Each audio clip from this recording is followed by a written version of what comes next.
Hello, नमस्कार, सत श्री अकाल। आप सभी का एक बार फिर से बहुत-बहुत स्वागत है आपके अपने चैनल आईजीएनटीआई में। अभी तक हम प्रीवियस क्लासेस में क्या-क्या पढ़ चुके हैं, बहुत सारे टॉपिक्स हम कवर कर चुके हैं, कॉन्सोनेंट्स, वोवेल्स, आर चैप्टर और उसके बाद जो हमने स्टार्ट करा था वो क्या था डिप्थोंग। डिप्थोंग में हम क्या-क्या पढ़ चुके लास्ट क्लास में? डिप्थोंग्स पढ़ चुके, जॉइनिंग ऑफ डिप्थोंग्स हमने कर लिया था, फिर उसी के साथ ट्राइफून्स कर लिया था और उसी में एक छोटा-सा टॉपिक होता है एब्रिविएटेड डब्ल्यू, वो भी अभी तक हम कर चुके हैं। तो अब उसी पे हम करने जा रहे हैं वर्ड्स, जैसा कि अभी तक हम इस सीरीज में करते हुए आए हैं और साथ-साथ में इस चैप्टर में जो भी ग्रामर होते हैं वो भी देखेंगे। एक बार फटाफट से पहले हम अपने जो भी हमारे रूल्स थे इस चैप्टर में वो फटाफट से रिकॉल कर लेते हैं। तो हम क्या पढ़ रहे थे? हम पढ़ रहे थे डिप्थोंग्स। डिप्थोंग्स। डिप्थोंग्स होते क्या हैं? डिप्थोंग्स होते हैं दो वॉवल्स के कॉम्बिनेशन। जब भी दो वॉवल साउंड अपना साउंड साथ में प्रोनाउंस करते हैं तो उसे हम डिप्थोंग कहते हैं। यहाँ पे जो हमारा पहला डिप्थोंग था वो क्या था? वो था आ का साउंड विद ई और ए। ये जो हमें साउंड देता था ये देता था आई का या फिर आय का। इसको हम सिंपली आई का डिप्थोंग कहते हैं। इसको बनाने का साइन क्या होता है? ये छोटा सा एरो, ठीक है, नीचे की तरफ पॉइंटेड और ऊपर की तरफ ओपन। फिर ऐसे ही जो हमारा दूसरा डिप्थोंग होता है वो क्या था? वो साउंड देता था ओ का, किसके साथ? ई के साथ या फिर ए के साथ। बेसिकली ये भी दो तरीके से साउंड देता था, ओई और ओए, ठीक है। और इसको कैसे बनाते थे? इस साइन से। ये दोनों हमारे थे फर्स्ट प्लेस के डिप्थोंग्स। ये थे हमारे फर्स्ट प्लेस के डिप्थोंग्स। तीसरा जो डिप्थोंग था हमारा वो था आ का साउंड विद ऊ। सिंपली कहे तो आउ, शक्ति कपूर वाला आउ। इसको हम बनाते थे इस साइन से। चौथा जो डिप्थोंग था हमारा वो था ई का साउंड विद ऊ, या हम सिंपली कहे तो ये यू का साउंड देता है, ठीक है, यू का। इसको हम बनाते हैं इस छोटे से सेमी सर्कल से। यहां तक सभी को क्लियर होगा? चलिए, याद आ गया सभी को अच्छे से। फिर इसके बाद हमने क्या पढ़ा था? इसके बाद पढ़ा था जॉइनिंग ऑफ डिप्थोंग्स। जहां पे इन डिप्थोंग्स को ज्वाइन करना कन्वीनियंट होता है वहां पे हम इनको ज्वाइन कर देते हैं, ठीक है। फिर उसके बाद हमने पढ़ा था ट्राइफून्स। ट्राइफून्स क्या होते हैं? जब इन्हें डिप्थोंग के बाद एक और एक्स्ट्रा वॉवल साउंड आ जाए, तीसरा वॉवल साउंड आ जाए तो उसे हम ट्राइफून कहते हैं। और उनको बनाने का साइन क्या है? उनको बनाने का साइन है, जैसे हम ये आई बनाते हैं इसके बाद एक एक्स्ट्रा टिक लगा देंगे इस तरीके से, ओई पे ऐसे, आउ पे ऐसे, यू पे इस तरीके से। ये जो एक एक्स्ट्रा टिक है ये हमारा ट्राइफून का साइन होता है। यहां तक सभी को क्लियर है? फिर इसके बाद हमने पढ़ा था एक छोटा सा टॉपिक जिसका नाम है एब्रीविएटेड, एब्रीविएटेड डब्ल्यू। एब्रीविएटेड वे भी कह सकते हैं, ठीक है, क्योंकि डब्ल्यू का जो साउंड होता है वो होता है व। अब डब्ल्यू हमारा कॉन्सोनेंट है, ये कैसे बनता है? इस कॉन्सोनेंट से, है ना। ये हमारा कॉन्सोनेंट होता है किसका? डब्ल्यू का, यानी कि व का। अब एब्रीविएटेड फॉर्म क्या होती है? एब्रीविएटेड फॉर्म होती है ये छोटा सा सेमी सर्कल। ये जो सेमी सर्कल है हम इसको यूज करते हैं, लेकिन इसे बहुत ही लिमिटेड जगह पे यूज करते हैं। जैसे कि हमारे पास कुछ कॉन्सोनेंट्स हैं K, G, M and both R. Both R, both R में क्या होता है? अपवर्ड और डाउनवर्ड आर दोनों, ठीक है। इनमें से अगर किसी भी कॉन्सोनेंट से पहले डब्ल्यू का साउंड आता है और सपोज डब्ल्यू के बिफोर साइड पे, just before, immediate before side पे अगर कोई भी वॉवल साउंड नहीं है तो हम यहाँ पे यूज करते थे ये छोटा सा सेमी सर्कल। और अगर डब्ल्यू से पहले कोई वॉवल साउंड आता है तो हम यहाँ पे यूज करते हैं डब्ल्यू का फुल कॉन्सोनेंट, पूरा कॉन्सोनेंट। तो ये थे हमारे रूल्स जो हमने फटाफट से रिकॉल कर लिए। तो अब स्टार्ट करते हैं इनको लगाना हमारे वर्ड्स में। देखो, जैसे पहला वर्ड है हमारा पाई। अब पाई में देखो किसका साउंड आ रहा है? आई का। आई का कैसे? लास्ट में ई भी लिखा है। हमें स्पेलिंग नहीं देखनी होती, फर्स्ट ऑफ ऑल हमें क्या देखना है? यहाँ पे प्रोनाउंस कैसे किया जा रहा है। यहाँ पे हम इसको प्रोनाउंस कर रहे हैं आई, ठीक है, पाई। अब यहाँ पे आ और ई दोनों साउंड एक साथ में प्रोनाउंस किए जा रहे हैं, एक के बाद एक। अगर हम इसको हिंदी में लिखे तो कैसे लिखेंगे? इस तरीके से। पाई को हम ऐसे लिखेंगे। अब यहाँ पे आ और ई की मात्रा दोनों साथ में प्रोनाउंस हो रही है ना, तो इसी को हम डिप्थोंग कहते हैं, ठीक है। जब भी दो वॉवल साउंड साथ में प्रोनाउंस होते हैं तो पाई में हमें क्या साउंड मिल रहा है? आई का। अब आई का जो डिप्थोंग है वो किस प्लेस पे बनता है? वो बनता है फर्स्ट प्लेस पे। और ये दो डिप्थोंग कहाँ के हैं? ये है थर्ड प्लेस के, ठीक है। तो इसमें जो हमारा डिप्थोंग आ रहा है वो कौन सा है? आई का। तो आई का फर्स्ट प्लेस पे बनता है तो वर्ड कहाँ बनना चाहिए? अबव द लाइन, ठीक है। तो हम पी बनाएंगे पहले अबव द लाइन, और पी के बाद है तो यहाँ फर्स्ट प्लेस पे छोटा सा आई का साइन लगा देंगे, हो जाएगा हमारा वर्ड पाई। यहां तक क्लियर है सभी को? जैसे हम वॉवल्स को ट्रीट करते थे वैसे ही सेम इन सभी वर्ड्स को भी ट्रीट करेंगे, ठीक है। डिप्थोंग्स भी वॉवल्स ही होते हैं, बस यहाँ पे ये कॉम्बिनेशन ऑफ वॉवल्स होते हैं। नेक्स्ट वर्ड है पायरेसी। पायरेसी में देखिए ऊपर वाला वर्ड इतना सेम है, ठीक है, पी और आई, यहाँ पे पाई का ही साउंड दे रहे हैं, फिर उसके बाद रेसी जुड़ गया, तो ये हो गया पायरेसी। तो वर्ड कहाँ बनेगा, अबव द लाइन, पी बनाया, आर बनाया, एस बनाया, पी के बाद है आई का साउंड यहाँ लगा दिया। अब रेसी में आर के बाद ए का साउंड आ रहा है, dark dot of second place, तो सेकंड प्लेस पे डार्क डॉट लगा देंगे, एस के बाद ई का साउंड, तो यहाँ पे ई का साउंड लग गया, ये हो गया पायरेसी। नेक्स्ट वर्ड है डायल। अब डायल में देखिए यहाँ पे आ रहा है हमारा ट्राइफून। ट्राइफून क्या होता है आपको पता है, जब डिप्थोंग के बाद एक और वॉवल साउंड आ जाए उसे हम ट्राइफून कहते हैं। तो डायल में हमें सिर्फ क्या करना है, अपना डिप्थोंग ऑब्जर्व कीजिए। डिप्थोंग क्या है, आई का, है ना, तो यहाँ पे हम इसको आई के अकॉर्डिंग अबव द लाइन बना देंगे, डी बनाया, एल बनाया। अब आई का साउंड आ रहा है, इतना हमें पता लग गया, ठीक है। अब इतना हमें क्लियर है कि डायल, आई के बाद हल्का सा अ का साउंड भी ऐड हो रहा है, तो हम क्या करेंगे, इसी के बाद एक एक्स्ट्रा टिक लगा देंगे, तो ये हो जाएगा इस तरीके से, डायल। क्लियर है यहां तक सभी को? चलिए नेक्स्ट वर्ड है बॉय। बॉय में हमें कैसा वोवल साउंड मिल रहा है, वो है ओए का। ओए का भी हमारा फर्स्ट प्लेस का होता है, तो बी बनाया, ओए का साउंड ऐसे लगा दिया, ये हो गया हमारा वर्ड बॉय। नेक्स्ट वर्ड है बॉयलर। बॉयलर में भी ओए का ही साउंड है, तो बी बनाएंगे, एल बनाया, यहीं से डाउनवर्ड आर, ठीक है। अब यहाँ पे डाउनवर्ड आर क्यों बनाया है, उसके लिए आपको प्रीवियस क्लासेस देखनी पड़ेंगी, जहां पे हमने आर चैप्टर के रूल्स पढ़े हैं। तो बॉयलर, बी के बाद ओई का साउंड है, हो गया बॉय, फिर एल के बाद, एल और आर के बीच में ए लिखा है, तो याद कीजिए सेकंड प्लेस का लाइट डॉट, ठीक है, जब भी दो कॉन्सोनेंट के बीच में ई लिखा हो, सेकंड प्लेस का लाइट डॉट 98% वर्ड में हमेशा सही होता है। नेक्स्ट वर्ड है वोयाज। देखिए यहां तक तो ओए का साउंड है, फिर ओए के जस्ट आफ्टर हल्का सा आ का साउंड ऐड हो रहा है, वॉय आज। तो ओए का साउंड के अकॉर्डिंग इसे अबव द लाइन बनाया, ये हो गया वॉय, हल्का सा टिक लगा दिया, ये हो गया वॉय आज, ठीक है। नेक्स्ट वर्ड है हमारा माउथ। माउथ में हम क्या करेंगे, आउ का साउंड आ रहा है, तो एम को थोड़ा सा यहाँ ऊपर बनाएंगे, फिर इथ को थ्रू द लाइन करेंगे। अब जैसे थर्ड प्लेस के वॉवल को हम शिफ्ट करते थे कहाँ, दूसरे कॉन्सोनेंट के बिफोर साइड पे, ऐसे ही हम इसको यहाँ पे भी शिफ्ट कर देंगे, किधर, इथ से बिफोर साइड, और इसको लगाएंगे यहाँ पे थर्ड प्लेस पे, तो ये हो जाएगा माउथ। यहाँ तक क्लियर है सभी को? चलिए नेक्स्ट वर्ड है शावर। देखिए यहाँ तक जो इसका साउंड है वो है आओ का, शाव, फिर जस्ट आफ्टर आओ हल्का सा अ का साउंड ऐड हो रहा है, तो ये हो जाएगा हमारा वर्ड शाव अ। तो यहाँ पे हमारा क्या है, ट्राइफून, श बनाया, आर बनाया, श के बाद है आओ, यहाँ लग जाएगा, आओ के बाद हल्का सा टिक लगा देंगे, ये हो जाएगा शावर। यहाँ तक कोई भी डाउट हो तो आप लोग कमेंट सेक्शन में पूछ सकते हैं, ठीक है। नेक्स्ट वर्ड है हमारा लाउंज। लाउंज में हमें कैसा वॉवल साउंड मिल रहा है, आओ का साउंड मिल रहा है, ठीक है। तो ये हो जाएगा L through the line, N, फिर यहीं से जे, एल के बाद है, एन के पहले शिफ्ट कर देंगे, हो जाएगा लाउंज। क्लियर है? नेक्स्ट वर्ड है ब्यूरो। बी के जस्ट आफ्टर हमें क्या साउंड मिल रहा है, यू का, तो ये हो जाएगा ब्यू, तो थ्रू द लाइन बनाएंगे हम बी को। अब बी के बाद यू का डिप्थोंग है, ये चला जाएगा आर के बिफोर साइड पे, ये हो जाएगा ब्यू, फिर आर के बाद ओ का साउंड, तो ये हो जाएगा ब्यू रो। क्लियर है? नेक्स्ट वर्ड है आइडल। अब याद कीजिए ज्वाइनिंग ऑफ डिप्थोंग हम कहाँ करते हैं, आई का डिप्थोंग एक तो तब ज्वाइन होता है जब वो किसी कॉन्सोनेंट के बिफोर साइड पे आता है, तो यहाँ पे बी के, डी के बिफोर साइड पे आ रहा है, तो हम क्या करेंगे, इसको दोनों तरीके से बना सकते हैं। अगर ज्वाइनिंग ना करें तो ये कुछ इस तरीके से बनेगा, फिर आई बनाएंगे, फिर अ बनाएंगे, ठीक है, ये हो जाएगा आइडल।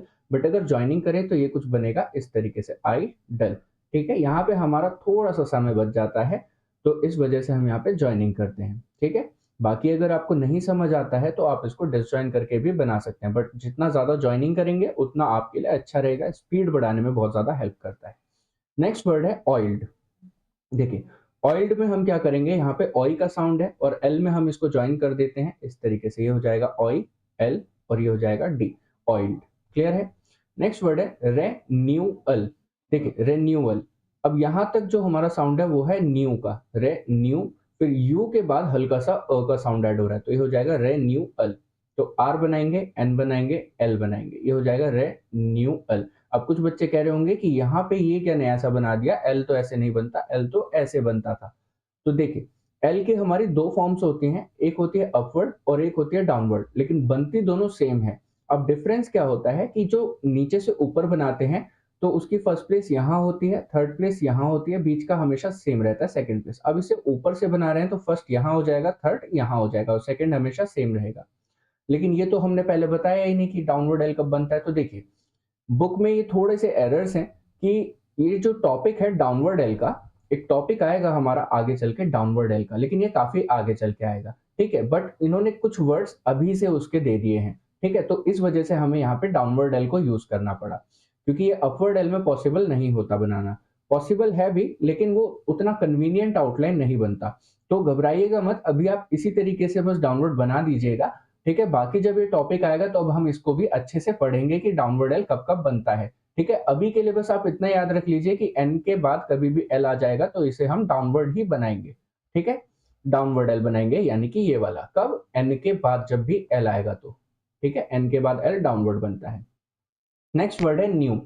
न्यू में हम क्या करेंगे, न्यू में यू का साउंड आ रहा है तो एन बनाएंगे लाइन पे टच करके, क्योंकि horizontal consonant through the line नहीं होता, और इसको ऐसे ज्वाइन कर देंगे, इसको रोटेट भी कर देते हैं यू के डिप्थोंग को, जिस भी डायरेक्शन में कॉन्सोनेंट जा रहा होता है उसी की डायरेक्शन में इसको रोटेट कर देते हैं। नेक्स्ट वर्ड है वैल्यू। वैल्यू कहां बनेगा, अब देखो डिप्थोंग इसमें थर्ड प्लेस का है यू का, लेकिन वर्ड को बनाएंगे फर्स्ट प्लेस पे, ऐसा क्यों, क्योंकि इस वर्ड में जो पहले वॉवल आ रहा है वो कौन सी प्लेस का है, फर्स्ट प्लेस का, और हम प्रायोरिटी किसको देते हैं, जो सबसे पहले आता है ना। सबसे ज्यादा प्रॉपर्टी पर अधिकार किसका होता है, जो सबसे पहले जन्म लेता है। तो ऐसे यहाँ पे जो सबसे पहले वॉवल आया वो है ए का, तो ए के अकॉर्डिंग वर्ड कहां बनेगा, लाइन से ऊपर, एल बनाया, यू को ऐसे ज्वाइन कर दिया, हो गया वैल्यू। क्लियर है। नेक्स्ट वर्ड है आइवरी। तो इसमें क्या हम ज्वाइनिंग कर सकते हैं, दोनों तरीके से बना लेते हैं, देखते हैं ज्वाइनिंग कर सकते हैं या नहीं। वी बनाया, आर बनाया अपवर्ड, ये हो गया आई व री, ठीक है। ऐसे ही अगर ज्वाइनिंग करके देखें तो हाँ बिल्कुल बन सकता है, तो हम ज्वाइनिंग भी कर सकते हैं, तो ये हो जाएगा आइवरी। यहां तक सभी को क्लियर है, चलिए बहुत बढ़िया, आगे बढ़ते हैं। नेक्स्ट वर्ड है डिनाई। याद कीजिए एक एक्सेप्शन था, अगर आई कभी एन के बाद में आ जाता है तो एन के लास्ट में आई को ऐसे ज्वाइन करते हैं। याद आया सभी को, नहीं आया तो एक बार प्रीवियस क्लासेस जरूर देख लीजिएगा। तो डिनाई में भी सेम, एन के बाद आई का साउंड आ रहा है तो हम क्या करेंगे, डी बनाएंगे, एन बनाया, आई को ऐसे ज्वाइन कर दिया, ये हो गया डिनाई, ठीक है। नेक्स्ट वर्ड है डिनाइल। याद कीजिए अभी अभी बताया जस्ट पीछे स्लाइड में, एन के बाद एल आएगा तो हमारा एल कैसा बनेगा, डाउनवर्ड बनेगा, तो ये हो जाएगा डे नायल, ठीक है, डे नायल। अब देखो यहाँ पे ट्राइफून आ रहा है, डे नायल, नाय का साउंड है, फिर जस्ट आफ्टर आई हल्का सा अ का साउंड ऐड हो रहा है, डे नायल, तो ये हो जाएगा ट्राइफून। नेक्स्ट वर्ड है राउडी, बिना राठौर, ठीक है, ये है राउडी, लेकिन यहाँ पे राठौर नहीं है, तो हमें खाली बनाना है राउडी, ठीक है। आर के बाद आउ का साउंड है, तो आउ का साउंड थर्ड प्लेस का है, आर बनाया, डी बनाया, आर के बाद है, डी से पहले चला जाएगा, ये हो जाएगा राउड ई, ठीक है, ये हो गया राउडी। कॉइलिंग, अब के बाद ओई का साउंड आ रहा है, ठीक है, कॉइलिंग, तो के बनाएंगे लाइन से ऊपर, एल फिर यहीं से एन जी, तो ये हो जाएगा कॉइलिंग। एल के बाद है ई का वॉवल तो वो एन जी से पहले जाएगा। नेक्स्ट वर्ड है आर्ग्यू। नेक्स्ट वर्ड है आर्ग्यू, ठीक है। आर्ग्यू में आप कभी भी किसी से भी नहीं जीत सकते, खासकर किसी भी महिला से नहीं जीत सकते, तो आर्ग्यू बिल्कुल मत करना, जो भी कोई कहे उसे मान लेना, ठीक है। तो नेक्स्ट वर्ड आता है आर्ग्यू। फिलहाल हम इस वर्ड को बना सकते हैं लेकिन आर्ग्यूमेंट नहीं करनी चाहिए, तो बिना आर्ग्यू करते हुए वापस आते हैं टॉपिक पे। आर्ग्यू में हमारा ग के बाद यू का साउंड है। अब कुछ बच्चों से मैं ये पूछना चाहूंगा कि यहाँ पे आर की कौन सी फॉर्म बननी चाहिए, डाउनवर्ड या फिर अपवर्ड, इस चीज का जवाब दे कमेंट सेक्शन में, ठीक है। तो आर्ग्यू यहाँ पे फिलहाल के लिए हम अभी डाउनवर्ड बना रहे हैं, ठीक है, तो ये हो जाएगा आर, यहीं से ग बनाया और यू बनाया, तो ये हो जाएगा आर क्यू, ठीक है। ग के आफ्टर साइड पे है तो इसीलिए इसको रोटेट कर दिया, ये हो गया आर क्यू। नेक्स्ट वर्ड है कॉइनेज। यहाँ पे कोई ओई का साउंड आ रहा है तो ये हो जाएगा के अबव द लाइन, एन फिर यहीं से जे, तो ये हो गया कॉय, और ये हो जाएगा नेज। यहाँ तक क्लियर है सभी को। नेक्स्ट वर्ड है जेन्युइन। जेन्युइन में यहाँ पे एन के बाद यू और ई दोनों का साउंड साथ में आ रहा है, तो जेन्युइन, हल्का सा यू का साउंड और यू के साउंड के बाद क्या आया, हल्का सा ई का साउंड आया, तो इसे कहाँ बनाएंगे, ऑन द लाइन एन फिर एक और एन, ये हो गया जेन, फिर एन के बाद यू का साउंड है यहाँ पे लग जाएगा, ये हो गया जेन्यू इन, हल्का सा टिक लगा देंगे, हो जाएगा जेन्यू इन, ठीक है। तो आते हैं नेक्स्ट वर्ड पे, वेयर। अब ध्यान दीजिएगा, हमने अभी थोड़ी देर पहले भी रिकॉल करा और लास्ट क्लास में भी पढ़ा है एब्रिवेटेड डब्ल्यू। अगर के गे एम बोथ आर, यानी कि अपवर्ड और डाउनवर्ड आर, इनमें से किसी के भी पहले अगर डब्ल्यू आता है तो हमें चेक करना है कि उससे पहले कोई वॉवल साउंड आ रहा है या फिर नहीं आ रहा। तो अगर यहाँ पे कोई वॉवल साउंड नहीं आ रहा तो हमें कौन सी फॉर्म बनानी चाहिए, हमें यहाँ पे बनानी चाहिए एब्रिवेटेड फॉर्म। तो छोटा सा सेमी सर्कल बनाएंगे, यहीं से डाउनवर्ड आर बना देंगे, हो जाएगा वेयर। क्लियर है। नेक्स्ट वर्ड है वियरी। सेम, W से पहले कोई वॉवल नहीं है तो हम क्या बनाएंगे यहाँ पे इस तरीके से। अब यहाँ अपवर्ड आर क्यों बनाया, क्योंकि आर के बाद ई का वॉवल आ रहा है, ठीक है, तो ये हो जाएगा वियरी। नेक्स्ट वर्ड है वार्म। अब यहाँ पे डाउनवर्ड आर इसलिए बनेगा क्योंकि एम से जस्ट बिफोर साइड है। अब ये बताओ कि यहाँ पे एब्रिवेटेड फॉर्म बनेगा या फुल स्ट्रोक, तो यहाँ पे भी बनेगा क्या, एब्रिवेटेड फॉर्म, क्योंकि W से पहले कोई भी वॉवल साउंड नहीं है, तो ये हो जाएगा वार्म, ठीक है, ये हो जाएगा वार्म। नेक्स्ट वर्ड है वीकली। अब के से पहले है बट W से पहले कोई वॉवल साउंड नहीं है, तो यहाँ पे क्या बनाएंगे हम, यहाँ पे बनाएंगे फुल स्ट्रोक, वीकली, ई का वॉवल के पे, एल के बाद ई का वॉवल, ठीक है। वायर। नेक्स्ट वर्ड है वायर, तो यहाँ पे W डाउनवर्ड आर और आई का डिप्थोंग आर से बिफोर साइड, तो ये हो जाएगा वायर। नेक्स्ट वर्ड है वरी, एब्रिवेटेड फॉर्म क्योंकि आर से पहले है लेकिन उससे पहले कोई वॉवल साउंड नहीं है, ये हो जाएगा वरी। नेक्स्ट वर्ड है अवेयर, आर से पहले तो है W लेकिन W से पहले अब यहाँ पे वॉवल भी है, तो यहाँ पे हम क्या बनाएंगे, फुल स्ट्रोक बनाएंगे, ठीक है, तो ये हो जाएगा अवेयर, अवेयर। क्लियर है यहाँ तक। नेक्स्ट वर्ड है एवेन्यू। एवेन्यू में हम क्या करेंगे, वी बनाएंगे, एन बनाया, यू के डिप्थोंग को यहाँ पे ज्वाइन कर दिया, एवेन्यू। क्लियर है यहाँ तक सभी को। नेक्स्ट वर्ड है वुमेन। वुमेन में हम क्या करेंगे, सिर्फ और सिर्फ आउटलाइन बनाएंगे, एम एन, ठीक है, ये हो जाएगा वो मैन। यहाँ तक सभी को क्लियर है। तो ये हमारे कुछ वर्ड्स थे और बाकी बचे हुए वर्ड्स की प्रैक्टिस आपको खुद से करनी है, ठीक है, बार बार रूल्स की तरफ जाइए और उनको खोल के पढ़िए अच्छे से और फिर उसके साथ साथ वर्ड्स बनाइए। नेक्स्ट आते हैं हमारे टॉपिक पे जो कि है ग्रामलॉक्स, ठीक है। ग्रामलॉक्स क्यों इंपॉर्टेंट है ये हम कई बार बात कर चुके हैं, तो अभी हम सीधा स्टार्ट करते हैं कि ग्रामलॉक्स इस चैप्टर में कैसे बनाए जाएंगे। नेक्स्ट वर्ड है हाउ। देखिए हाउ को हम क्या करते हैं, एक छोटे से एरो से बनाते हैं, जैसे हमारा आउ का डिप्थोंग बनता है, ये हो जाता है हमारा हाउ, ठीक है। वाई के लिए हम क्या करेंगे, राइट एंगल की तरह ऐसे एक सिंबल बनाएंगे, ये हो जाएगा वाई। बियॉन्ड के लिए हम अबव द लाइन यू का डिप्थोंग ही बना देंगे, ये हो जाएगा बियॉन्ड। और इसी को अगर हम लाइन पे टच कर दें ऐसे, तो ये हो जाता है यू, ठीक है। ये सब के सब अभी तक लाइट हैं, ठीक है, ये चारों हमारे लाइट हैं, ठीक है, याद रखिएगा कि ये हमारे लाइट बनते हैं। फिर लार्ज के लिए हम क्या करेंगे, जे का कॉन्सोनेंट लाइन से ऊपर बना देंगे और इसको बनाएंगे डार्क। फिर आता है कैन। कैन के लिए हम क्या करेंगे, के को लाइन से ऊपर बनाएंगे, ये हो जाएगा कैन, ठीक है, ये बनता है हमारा लाइट। फिर आता है हमारा वर्ड कम। कम के लिए हम क्या करेंगे, लाइन पे टच करके ऐसे के बना देंगे और ये भी लाइट रहेगा, ये हो जाएगा हमारा कम। गो के लिए हम क्या करेंगे, अबव द लाइन ग का कॉन्सोनेंट बनाएंगे, ये हो जाएगा हमारा डार्क और ये हो जाएगा गो। गिव और गिवन के लिए हम क्या करेंगे, ये जो गो का कॉन्सोनेंट है, गो का शॉर्ट फॉर्म है, इसी को लाइन पे टच कर देंगे, तो ये हो जाएगा गिव और गिवन, ये भी हमारा क्या रहेगा, डार्क रहेगा। नेक्स्ट आता है फॉर। फॉर के लिए हम क्या बनाते हैं, एफ का कॉन्सोनेंट बनाएंगे लाइन से ऊपर, ये हो जाएगा फॉर, ये भी रहेगा हमारा लाइट। फिर आता है हैव। हैव के लिए हम लाइन पे टच कर देंगे वी का कॉन्सोनेंट और ये हो जाएगा डार्क, तो ये हो गया हमारा क्या, हैव। तो यहाँ तक उम्मीद करता हूँ सभी को समझ आया होगा। फिर नेक्स्ट क्लास में मिलते हैं अपने नेक्स्ट टॉपिक के साथ जो कि है फ्रेजोग्राफी, ठीक है। तब तक के लिए बने रहिए और अच्छे से पढ़ते रहिए, ठीक है। फिर मिलते हैं नेक्स्ट क्लास में, तब तक के लिए गुड बाय, टेक केयर।